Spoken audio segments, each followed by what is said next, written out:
Welcome to Access with Liddy, where we are inviting guest champions to talk about what they're doing that helps with access to care. On our podcast today, we're hearing from Blair Hirst, founder of the Digital Health Review. Blair, thank you for joining us today. So I know when we first met and we, got introduced, I think I had mentioned to the crowd that my younger brother had sickle cell and that he passed away. And that's my experience with him is just really what drove me to have a passion for healthcare, but also just really focus on that access to care piece. Hence the podcast, Access with Liddy. And you came up to me, you're like, hey, I have a very similar experience. My sister has sickle cell as well, but she was able to go through the process in order to the stem cell research process. And so it's just one of those when you are, I feel like, a sibling of individual that has a condition that requires them in the hospital. It's not something that's isolated. It's something that you feel yourself. You have your own experience, especially when you're watching someone that you love go through something that you can't necessarily do something about. I think that, if anything, is one of the reasons that just really for me was like, okay, well, what can I do? And I know what I can do is get, really innovative of how I'm sharing information with individuals, but also find people who are doing some really incredible things, highlight that so that others like us can be able to have even a better experience throughout the healthcare system. So share with me a little bit about what planted the seed as far as focusing on digital health. So I'm originally from Baton Rouge.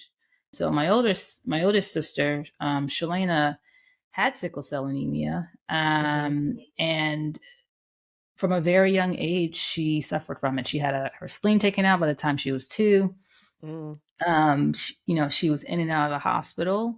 And to your point earlier, it is extremely hard as a sibling to see someone that you care about go through something that they can't control, and that's attacking their body. But also there's a big impact to your own life.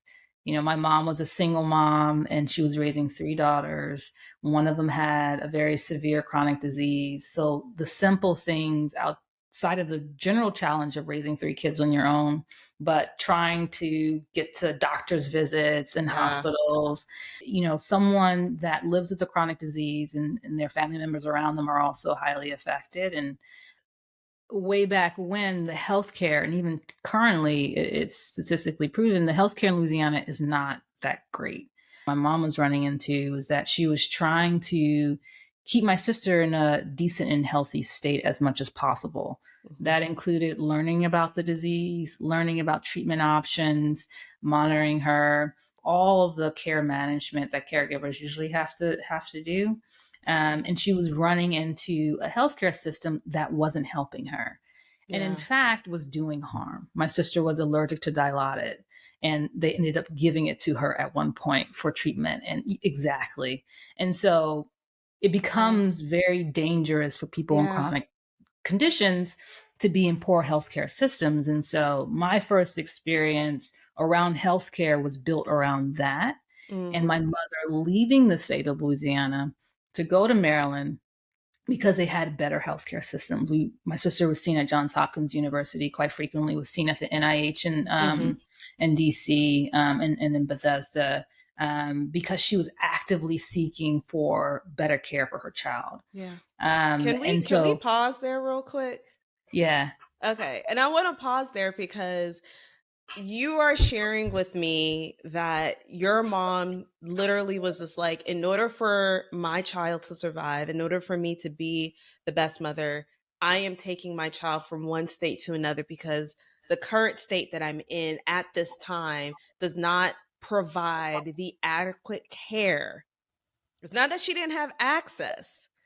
It's just that the care was not the best for her child, which is for me really blowing my mind because my experience is completely different from yours, meaning that we were in Boston where the care was just honestly, I think, phenomenal at that time. There was so much innovation. And as a result of that, I say this often, I feel like if we were not there, I'm not sure what our outcomes would have been, but definitely it would have probably had my brother living a shorter lifespan.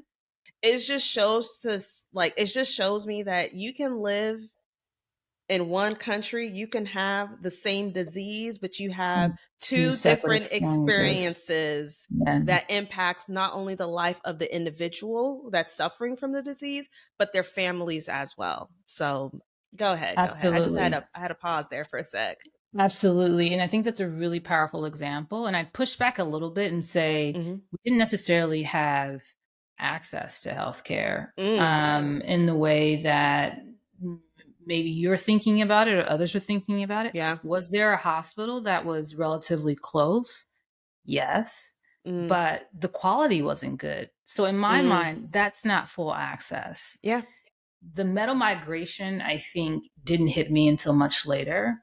Mm-hmm. And even still moving to a state that had better care facilities, that had better doctors, and better access, there's still a level of advocacy and agency that we had to express and getting Mm-hmm. care. I'm sure you're very familiar with Yes. people Yes. probably thinking your brother was drug seeking because he had to have opioids to help control his Mm-hmm. pain, or Yeah. because he's had a chronic disease, he became very aware about what helped him and what did not. But as a patient that has a chronic disease, they know what they need. Yeah. And it's not necessarily drug seeking, it's saying, I know that my pain at this level is not going to respond to the procedures that Tylenol. come to exactly. Yeah. And so that was my experience with healthcare to begin with. Mm, And then outside of that, the benefit of my mother moving to Maryland was that I got to go to better schools as well. Went to undergraduate doing biomedical engineering research. I actually did an internship in high school at Johns Hopkins that really sort mm, of propelled me in that area. And so I had this interest and love for science and healthcare and the body. I took my interest in technology and health and started working on systems in the healthcare area. mm-hmm. And what I ended up learning from building software for patients and clinicians, looking at data on how it was affecting care, I saw that there was great, tremendous opportunity for the use of technology in healthcare to solve some of the issues that my family and others Yeah. in our community experience, like access, right? Or access to high quality doctors if you live in an area like Baton Rouge where Mm-hmm. there isn't as much access to those Mm-hmm. folks. But on the flip side, what I was also saying was the innovation that I was participating in and the innovation of these technologies was really only hitting a certain demographic. So there was that access issue again.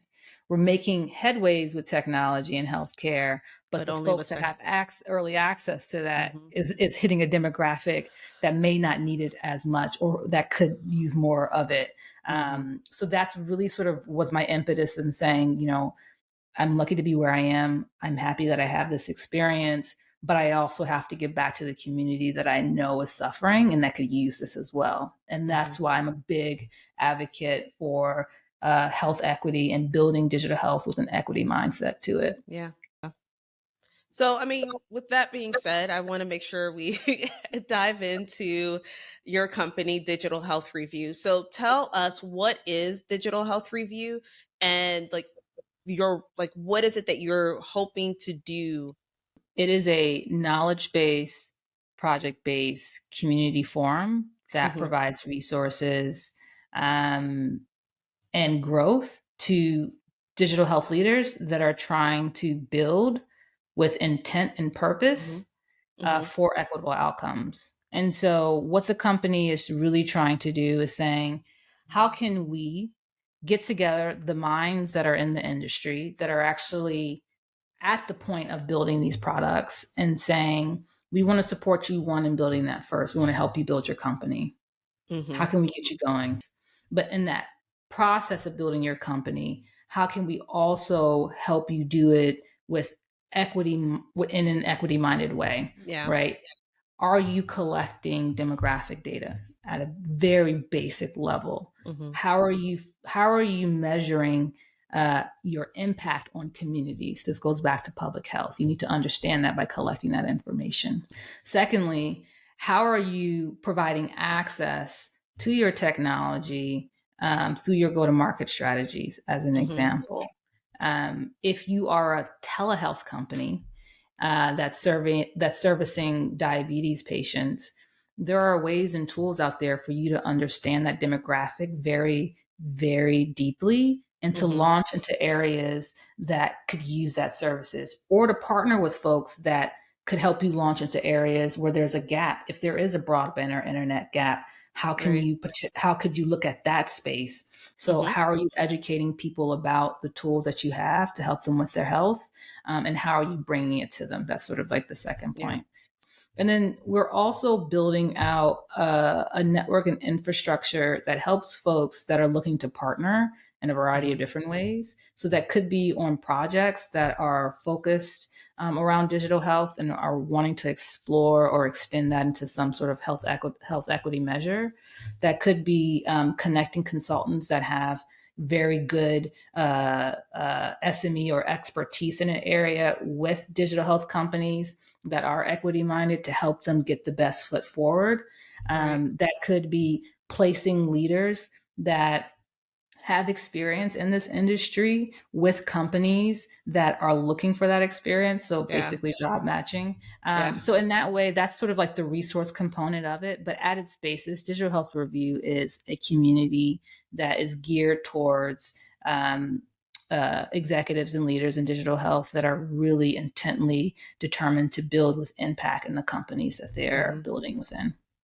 I mean, with that last one, you definitely just answered my second question, which is like, what is the impact that you hope to have? And I'll just kind of change it up just a little bit. 5 years from now, how do you envision Digital Health Review, the community, having an impact in the industry? Absolutely. That's a great question. 5 years from now, I would hope that our community members are building within some of the premier digital health companies that are on the market, or starting their own companies that are focused on health equity and improved outcomes. How does someone who, listening to this podcast, are like, oh, I want to learn more about Digital Health Review? You can visit digitalhealthreview.com, sign up, join our newsletter. You'll get information about what's going on in the community, updates on our own podcasts. You'll also get updates on any sort of conferences or events that are happening. But also sign up and join, if you're in the right stage, our community. And from there's going to be extended resources as well. Okay, question to you, Blair. This is our final question. If you can summon the full power of the social media community, what current or practical challenge can we support you with? So the project that I'm working on right now is really geared towards equipping folks who are currently building or thinking about building digital health products with the knowledge and how to think about digital health, and then also how to build equitable digital health products. And so anyone that may be interested in that course, I'd love to hear from. Anyone that's run courses before, I'd love to hear from them as well. Okay. And I'm pretty sure we have people in our network that can definitely support you. Stay tuned for our next Access with Liddy, where we highlight the champions within our network improving access to care.